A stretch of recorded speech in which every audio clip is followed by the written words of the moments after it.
The ICC Women's Cricket World Cup is getting to its business end now. Hello and welcome to JioHotstar Press Room. This is a very special edition where we're going to focus on a high-stakes clash as India take on England in what is a big game for both teams. So we're going to have our members of the media, and they're going to be delighted to engage with former England captain and renowned broadcaster Nasser Hussain. Nas, firstly, thank you so much for joining us, and welcome to the members of our media as well.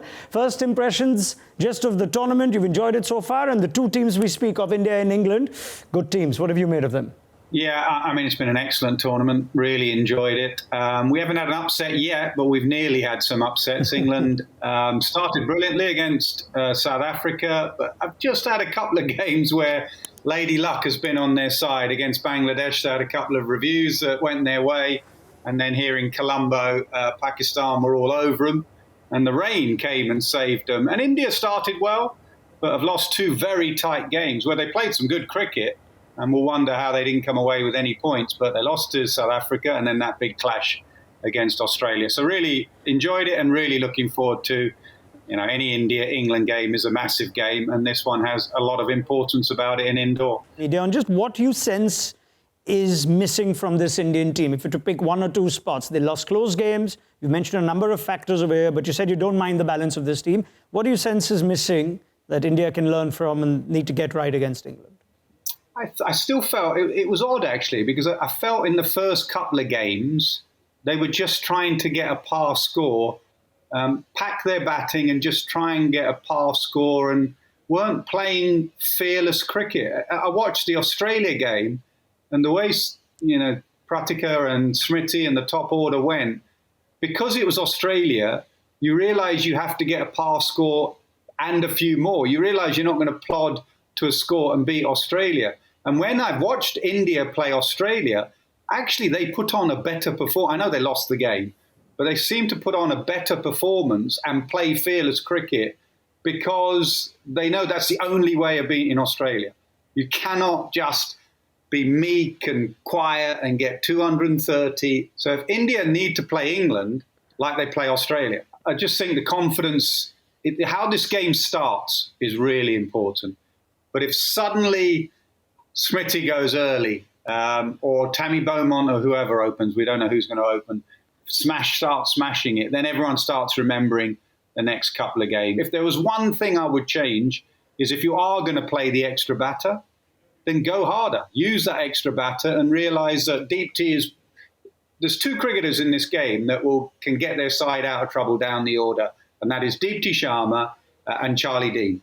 Let's get our media members involved. Welcome, ladies and gentlemen. Let's start with Rudransh from News 18. You're up next. Let's give this another crack. Rudransh. Yeah, you spoke about batting depth with India, and we are seeing this trend with a lot of international teams that they're following the Australian way of making 11s with huge batting depths. What do you think of the tactic overall, and should India consider changing it, or is it, like you said, be more fearless? Yeah, you've got to be very careful. It's a good question, and it is definitely the trend in the tournament. And you look at where people have got runs, it is down the order. And for some sides, 50 overs is still a very long time. So they can't go quite hard up front. But you have to be careful comparing to Australia, because a lot of those cricketers down the order in Australia, or all-rounders in Australia, are genuine all-rounders. So they would get in the side even if they didn't bowl or didn't bat. Annabelle Sutherland would probably get in just as a batter, and she'd probably get in just as a bowler. Ash Gardner, as you saw in the first game, brilliant 100. She's a wonderful bowler as well. Elise Perry, you go through their whole list.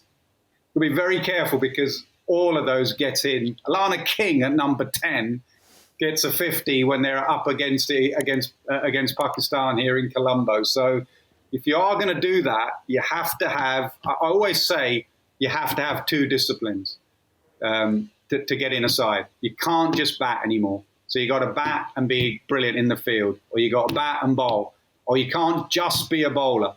Unless you are an absolutely incredible bowler, you've got to bowl and field. So I think India have got that. Like I say, that first game against Sri Lanka, and you look at those batters down the order, Deepti, Amanjot, Sneh Rana, they are proper cricketers for me. I think Amanjot gave you that great line after the first game, the game's not over. How can you say the game was over? I was still to bat. I don't want to misquote her, but she has a lot of confidence. So in a big game, I honestly don't know which way this game will go. That's why I'm so looking forward to it. It's India, England, and it could go either way. Let's go from Amanjot to Amrita at Dainik Bhaskar. Amrita? India has lost back-to-back matches, and the team is definitely under pressure right now.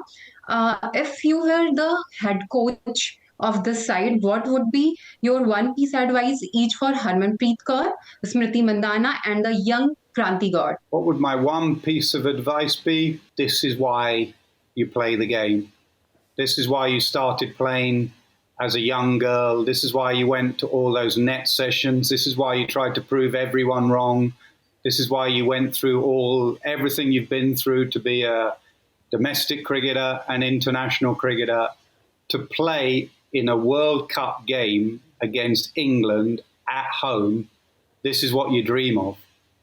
And this is a chance to show the world what you're capable of. That would be my message to anyone on both those sides. Embrace the moment. It does not get any better than this. Anshul from India TV, you're up next. Anshul. I think we have seen a trend in this tournament regarding batting lineup setting themselves up for a bigger finish when the middle order has struggled. And so in terms of balancing the 11, like you mentioned, Australia are blessed with it, with so many all-rounders in there. How do you think India should go in with, can they get someone like Renuka Thakur in place of a proper batter, so that then we still have Richa Ghosh batting at 7 and Sneh Rana there and thereabouts? Yeah, I mean, what you lose on one, you gain with the other. It is a little bit swings and roundabouts. You know, if you have Renuka Singh Thakur, you have the extra bowler, obviously. But what you don't want is Smriti Mandhana or the top three, whoever, Pratika or Harleen, who think, right, okay, we've got one batter less. We've just got to be a bit more cautious here.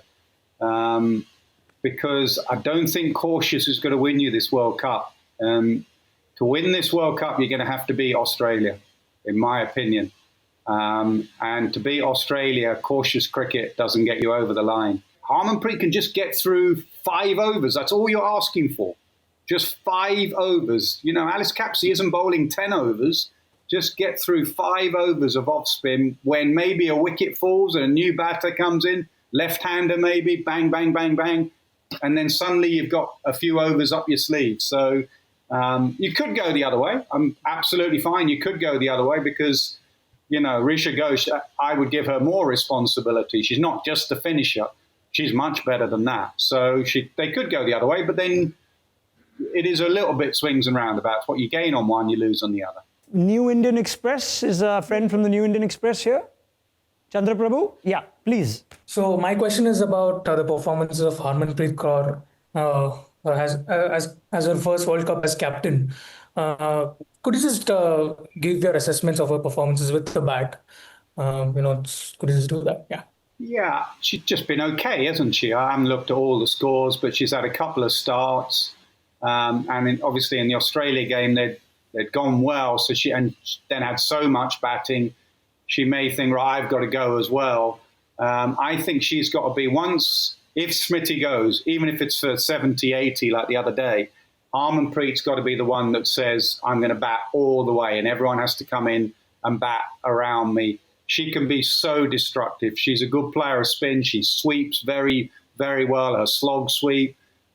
She's got a fabulous World Cup record. She really has. Harmanpreet may not be able to do that in the middle order, but she's well in her capabilities of grasping this tournament in the 2 weeks ahead, really. So, you know, that Indian batting lineup is very strong. It will be, I always try and look on the positives. Imagine if suddenly Harmanpreet finds real form, then India are right in this tournament. All right. Thank you so much, everyone. Just a final couple from me, Nas, and now it's time to get off the fence. Let's get inspired by Heather Knight. India or England on Sunday? That's a tough one.